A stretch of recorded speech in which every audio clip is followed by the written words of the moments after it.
Selamat datang di channel Guru Bahasa, channel pendidikan dan edukasi.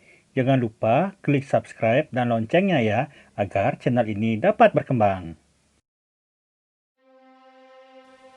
Hari ini kita akan menyimak pidato persuasif yang disampaikan oleh Sevan Suzuki. Pidato dari Sevan Suzuki terdapat pada buku siswa Bahasa Indonesia kelas 9, halaman 39 sampai 43. Pidato ini dioratori oleh Anita Putri Chandra dari SMP Negeri 9 Denpasar. Sebelum kita mulai mendengarkan pidato Sevan Suzuki, ada baiknya kita lebih mengenal sosok Sevan Suzuki. Sevan Suzuki adalah seorang anak yang berusia 9 tahun dan telah berhasil mendirikan ICO. ICO adalah sebuah kelompok kecil anak-anak yang mendedikasikan diri untuk belajar dan mengajarkan pada anak-anak masalah lingkungan. Ketika itu, mereka diundang untuk menghadiri konferensi lingkungan hidup PBB tahun 1992. Pada saat itu, Sevan masih berusia 12 tahun dan telah berhasil memberikan sebuah pidato yang sangat kuat dan memberikan pengaruh yang besar. Berikut adalah isi dari pidato Sevan Suzuki saat menghadiri konferensi lingkungan hidup PBB pada tahun 1992. Halo, nama saya Sevan Suzuki, berbicara mewakili ECO, Environmental Children Organization. Kami adalah kelompok dari Kanada yang terdiri dari anak-anak berusia 12 dan 13 tahun yang mencoba membuat perbedaan. Vanessa Suti, Morga Jester, Michelle Quick, dan saya sendiri. Kami menggalang dana untuk bisa datang ke sini sejauh 6.000 mil untuk memberitahukan pada Anda sekalian orang dewasa bahwa Anda harus mengubah cara Anda. Hari ini di sini juga. Saya tidak memiliki agenda tersembunyi. Saya menginginkan masa depan bagi diri saya saja. Kehilangan masa depan tidaklah sama seperti kalah dalam pemilihan umum atau rugi dalam pasar saham.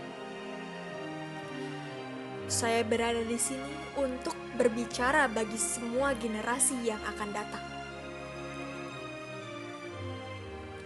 Saya berada di sini mewakili anak-anak kelaparan di seluruh dunia yang tangisannya tidak lagi terdengar. Saya berada di sini untuk berbicara bagi binatang-binatang yang sekarat, yang tidak terhitung jumlahnya di seluruh planet ini karena kehilangan habitatnya. Kami tidak boleh tidak didengar. Saya merasa takut untuk berada di bawah sinar matahari karena berlubangnya lapisan ozon. Saya merasa takut untuk bernafas karena saya tidak tahu ada bahan kimia apa yang dibawa oleh udara. Saya sering memancing di Vancouver bersama ayah saya. Hingga beberapa tahun yang lalu kami menemukan bahwa ikan-ikannya penuh dengan kanker. Dan sekarang kami mendengar bahwa binatang-binatang dan tumbuhan satu persatu mengalami kepunahan tiap harinya, hilang selamanya. Dalam hidup saya memiliki mimpi untuk melihat kumpulan besar binatang-binatang liar, hutan rimba dan hutan tropis yang penuh dengan burung dan kupu-kupu. Tetapi sekarang saya tidak tahu apakah hal-hal tersebut bahkan masih ada untuk dilihat oleh anak saya nantinya.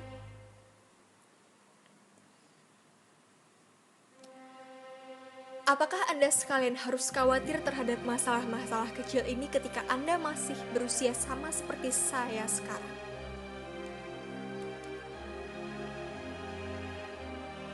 Semua ini terjadi di hadapan kita dan walaupun begitu, kita masih tetap bersikap bagaikan kita masih memiliki banyak waktu dan semua pemecahan. Saya hanyalah seorang anak kecil, dan saya tidak memiliki semua pemecahannya. Tetapi saya ingin Anda sekalian menyadari bahwa Anda sekalian juga sama seperti saya. Anda tidak tahu bagaimana caranya memperbaiki lubang pada lapisan ozon kita.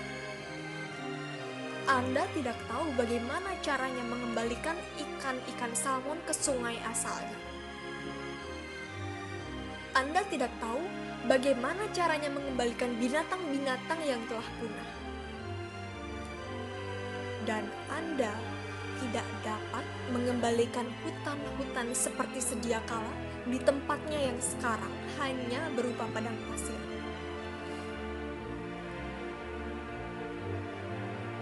Jika Anda tidak tahu bagaimana cara memperbaikinya, tolong berhenti merusaknya.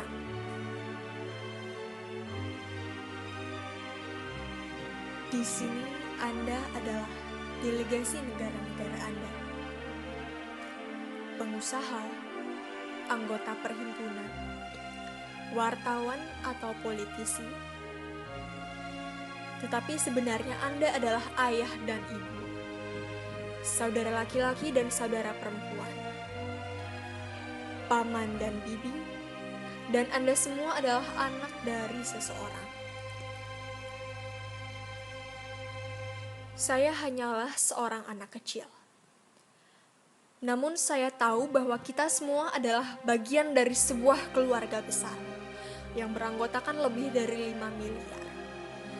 Terdiri dari 37 juta rumpun dan kita semua berbagi udara, air dan tanah di planet yang sama. Perbatasan dan pemerintahan tidak akan mengubah hal tersebut.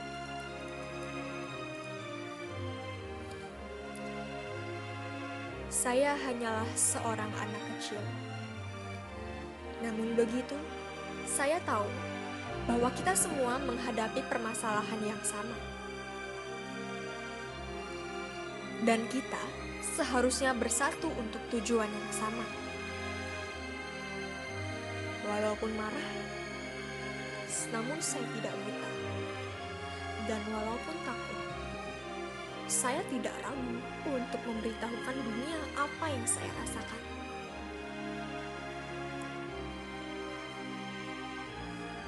Di negara saya, kami sangat banyak melakukan penyanyian. Kami membeli sesuatu dan kemudian membuangnya. Beli dan kemudian buang. Walaupun begitu, tetap saja negara-negara di utara tidak akan berbagi dengan mereka yang memerlukan. Bahkan ketika kita memiliki lebih dari cukup, kita merasa takut untuk kehilangan sebagian kekayaan kita. Kita takut untuk berbagi.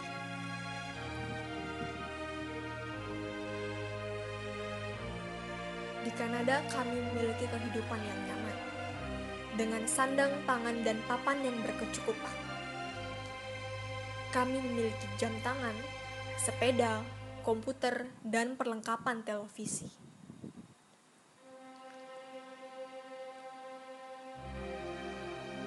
Dua hari yang lalu di Brasil sini, kami terkejut ketika kami menghabiskan waktu dengan anak-anak yang hidup di jalanan. Dan salah satu anak tersebut memberitahukan kepada kami, "Aku berharap aku kaya, dan jika aku kaya, aku akan memberikan anak-anak jalanan makanan, pakaian, dan obat-obatan, tempat tinggal, dan cinta dan kasih sayang." Jika seorang anak yang berada di jalanan yang tidak memiliki apapun bersedia untuk berbagi, mengapa kita yang memiliki segalanya masih begitu serakah?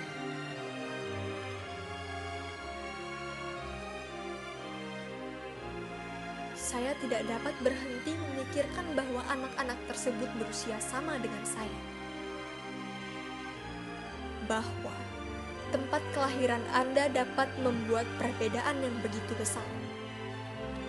Bahwa saya bisa saja menjadi salah satu dari anak-anak yang hidup di Veles di Rio.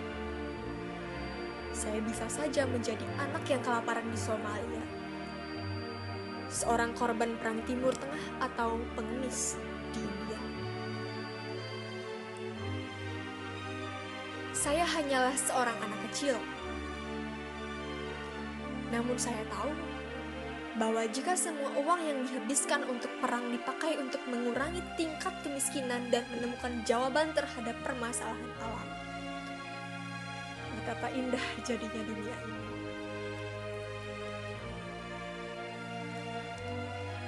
Di sekolah, bahkan di taman kanak-kanak, Anda mengajarkan kami untuk berbuat baik.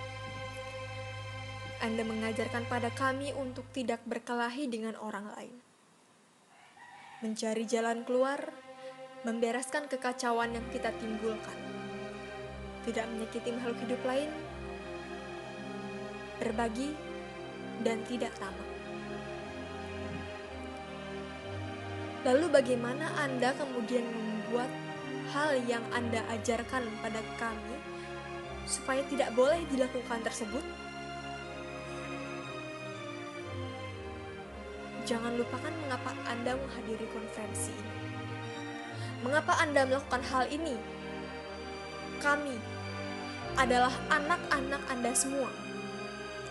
Anda sekalianlah yang memutuskan dunia seperti apa yang akan kami tinggali.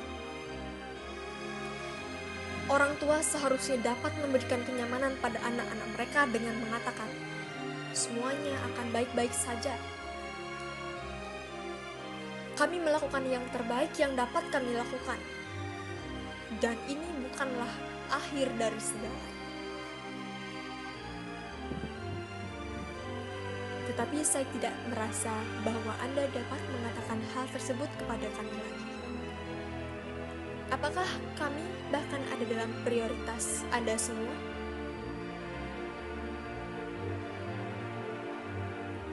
Ayah saya selalu berkata, kamu akan dikenang karena perbuatan, bukan oleh kata-katamu.